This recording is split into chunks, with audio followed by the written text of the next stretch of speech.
that they're talking about Dan Patrick. Waiting, steroids, amphetamines. Of course, I don't know. I mean, the idea is you get up and all that for the game, and I understand that. I really do. So you get up for the game. And I just wonder, I've heard guys will drink like a pot of coffee during the game for the caffeine hit. Well, that's okay, but a greenie isn't. Now, I say that's okay. I mean, if you can imagine playing a sport, say baseball, after drinking a pot of coffee, I mean, come on, get this guy out. No, I mean it. Really. I can't call timeout in this situation. But hey, it's Marky Billson, your voice of choice for a new generation of Tri-Cities sports fans. Come on, who else around here is going to make that comment, Name of the program is Tri-Cities Sports Now. We own the Tri-Cities. Sky got the best guests, the hardest hitting opinions, like that one, and oftentimes the best prizes. But today it's about insight, I think, is what I'm going to be giving you. Of course, big time media around here, and it hurts me. Big time media story around here, SEC days. Jeremy Pruitt spoke to the media yesterday. What did he say? Well, Jeremy Pruitt generally doesn't say a whole lot. But maybe by not saying a whole lot, he said a lot. In fact, he did say a lot. Let me just get to Marky's monologue and explain. I'm reminded why I don't like SEC media days. I don't like these things because it's okay, great, cliche city. That's what we're gonna hear, cliche city. And actually, I was somewhat pleasantly surprised about what's gone on. I mean, there have been actual, people have said things, so that's big. That's big. I guess what? There was we've got some quotes here from Jimbo Fisher, from Jeremy Pruitt, from Kirby Smart, from Matt Luke. For some reason, Steve Spurrier was at media days, and it's not probably because then the SEC knew that he would say something. He thinks Felipe Franks is pretty good. Talk about that. But here's the deal. I, usually, okay, coach speak, here we go. And it's everything I can do to get something out of the coach that means something, other than high school coaches generally tend to be the worst. I get legendary stories both here and in other markets. They think that you're saying something right. Our senior leadership has been tremendous, and that's all the public needs to know. It's like Baron von Raschke or all this. But anyway, there's a wrestling reference from the old days. No, that's all the people need to know. That was his tagline. How many high school coaches could you say that about? I just love talking to them for that reason. But I'm more concerned about the media for SEC media days because Pruitt's question and answer session was absolutely nothing but softballs.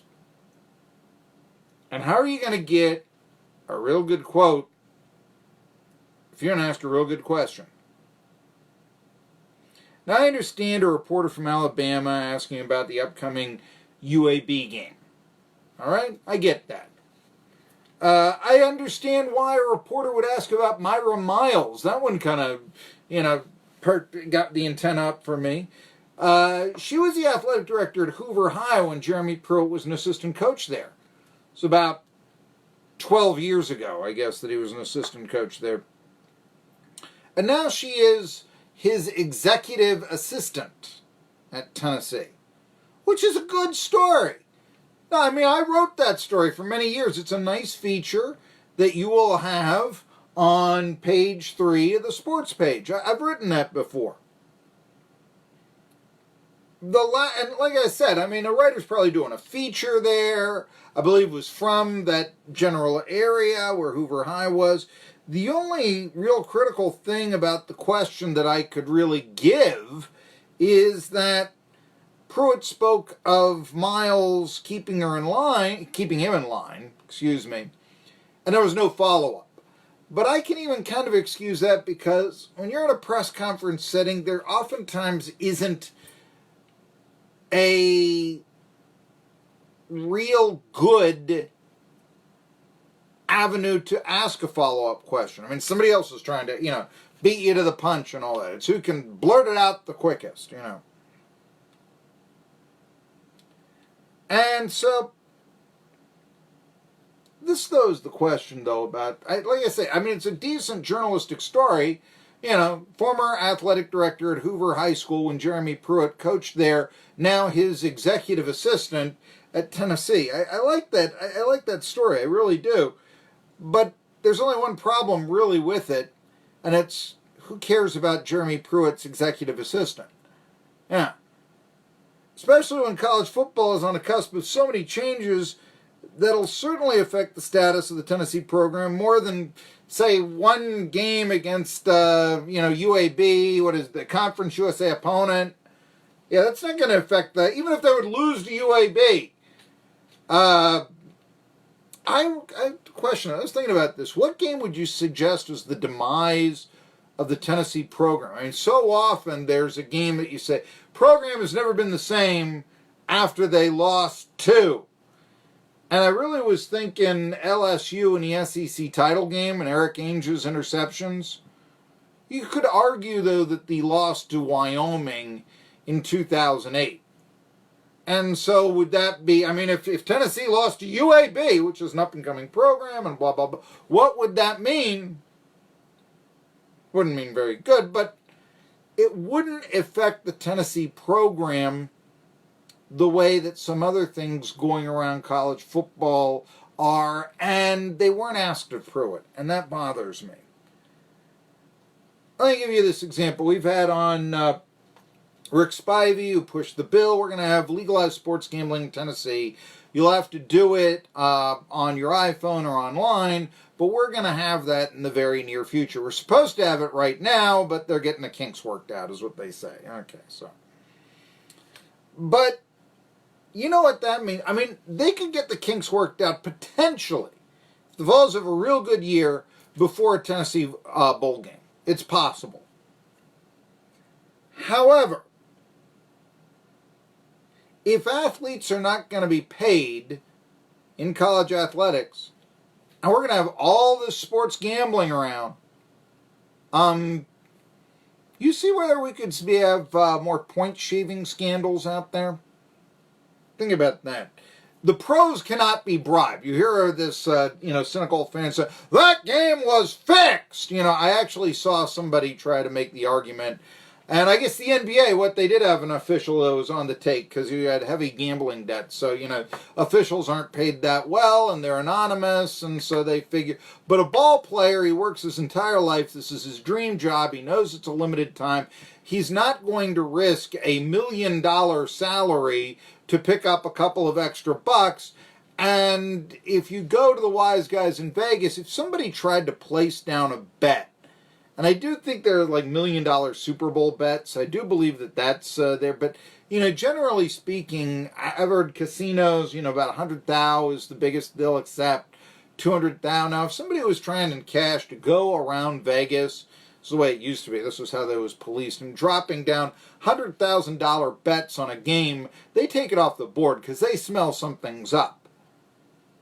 However, if you were going to bet, let's say that it's a 100,000 limit, how are you going to bribe an NFL player to cover a $100,000 bet? I mean, they make more money, they would not risk it. There's no way they'd do that. However, a college athlete, now, he's not making anything.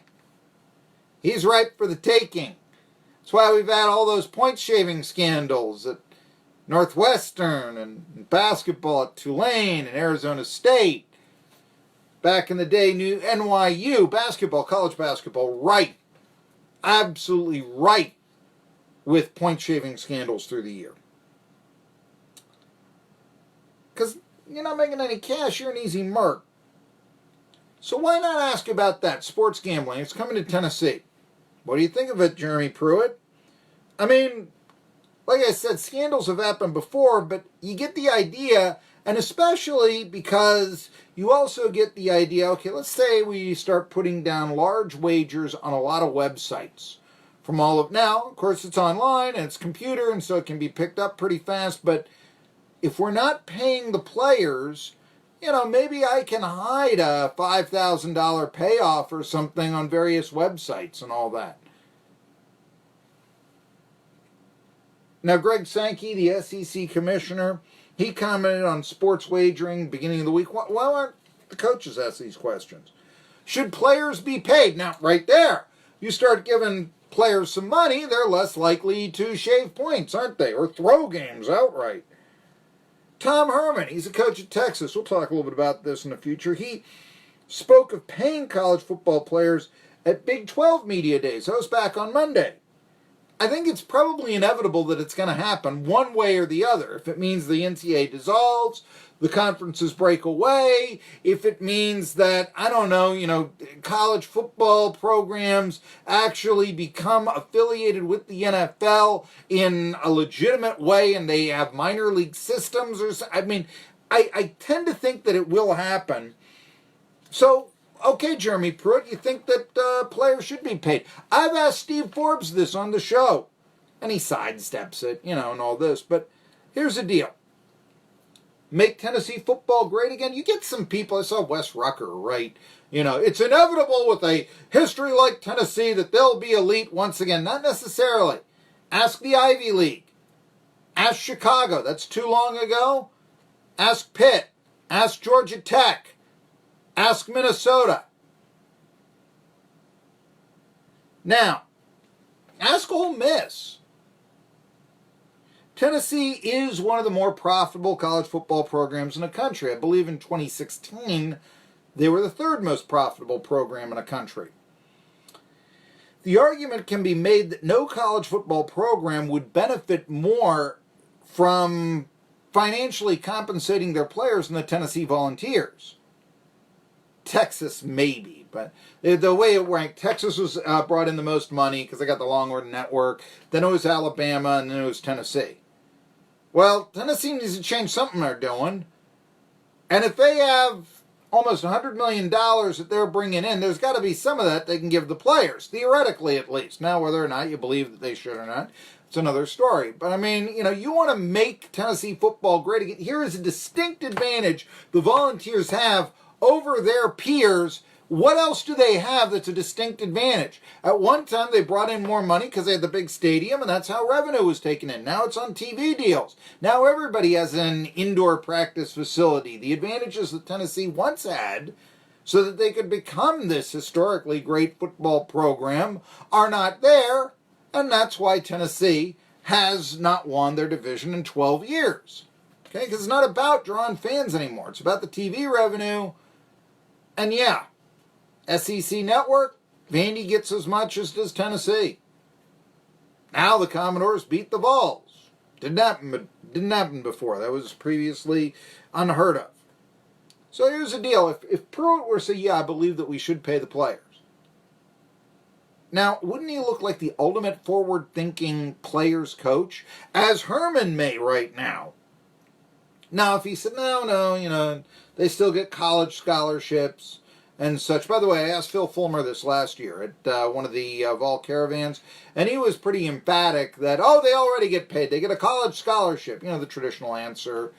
The walk-ons don't, but, then again, do the walk-ons really generate the money for the program, or is it the starting quarterback and, the field goal kicker that can make it from 50 or whoever, That's a good question to ask as well. How do you distribute the finances? That's something that would be a huge headache. But the deal is, if he said, no, I think that the model, it's worked all for 150 years and it should continue to work the way it is, and da-da-da. Okay, you know what? Who he satisfies? They're the administrators. he's just charmed his boss, Phil Fulmer, because that's the answer he basically gave me. And, you know, the NCAA likes him. So he'd be company man. Company man keeps his job.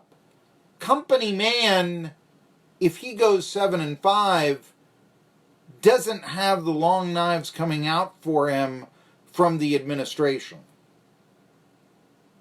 So the bottom line is stories on Pruitt talking about if players should be paid or not, or Tennessee's new gambling bill, they get read. A story on his executive assistant, which, by the way, journalistically, and I see that it's a good story, but that doesn't get read. So why are you asking those questions? Why aren't you answering the tough questions? Why aren't you asking him, hey, what's your thought on not having to go on a Vol Caravan this year, Coach? You miss talking to the media? Hey, is Florida still a rivalry? What do you think about that? Is Jared Guarantano going to be a drop-back passer like he was last year? Are the new offensive coordinator going to change that? He's going to go back to his running ways like he did under Butch Jones. Or Brady Hoke for 2 games, I guess. Hey, Coach, try asparagus yet? I mean, just ask him something other than questions about your executive assistant. Anyway, I've thought about this. Maybe Pruitt is smarter than I give him credit for. Maybe he's more of a sly fox, because he went on there for 20 minutes. And, you know, what that does is that takes away Q&A time. So he talked 20, and it was 22 minutes, 21 and change. And so then there was only 9 minutes to do a Q&A. All right, now you're controlling the message. Coach one voice, hey, and I will, by the way, discuss, I've got some notes on what he said, and I'll talk about those in our next segment. But here's the deal. It is the media's compliance with those demands. And I wonder, since I remember, you know, when I wrote for Saturday Down South once, they said, hey, here's a, media call-in, and will you join the media call-in? And the SEC, and they said, we're not going to give you the code to ask any questions. What? I write for Saturday Down South. I've been in this business. I'm no spring chicken. No answer given. You can listen in. But I couldn't ask any questions. I'm going to talk about taking offense. That's what I took offense to. And I wonder maybe if the SEC is by design, because I heard, and I didn't hear John Adams ask a question down there of Jeremy. I heard a guy from AL.com, the Birmingham News' website. And if the SEC is taking part of that filtering and making sure that the coaches only get softballs, that is heap big disappointing. Because I'm going to tell you something. You can talk about how popular the SEC is and all that, but, to stay on top, hey, you got to advertise. You got to keep the fans informed. Informed fans stay fans. You don't give much info out to the fans. Worst thing that can happen to a team, a conference, nobody talks about it. We don't talk log rolling on this show. Log rolling, therefore, is not as popular of a sport as football in the United States. We talk about football. We don't talk much about tennis. I had Wimbledon, and I just couldn't, wait a minute, no, long matches, same old people, this is boring. Nobody talks about tennis anymore. Nobody follows tennis anymore. They follow football. So we talk football. I want to stay employed. You see what I'm saying?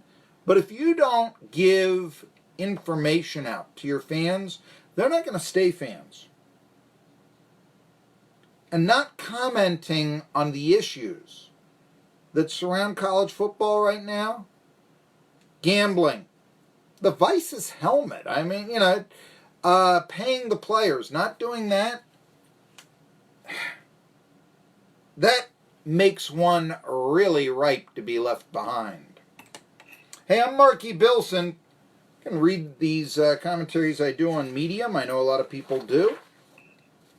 Please follow me on Medium or follow me on Twitter, Marky Billson. Follow me on Instagram. I picked up a new follower. Yes, one follower. So some people had far more follow, millions on Instagram. Okay, I still got, anyway. Tri-City Sports now, and I'll be back talking a little bit more about Media Days and Jeremy Pruitt after this. Home of the Happy Box Meal features plentiful appetizers and rice around your choice of 20 mouth-watering Chinese dishes. Or try their Japanese fare, sushi, sashimi, and the grill. I had my birthday dinner at Asian House and was most satisfied. Find the great menu and deals at goasianhouse.com. Use Tom for catering. You'll be most satisfied too. Asian House, nestled in the Shops on West Market on the way to Jonesboro. Mention 1420 WEMB Sports Radio and get 10% off.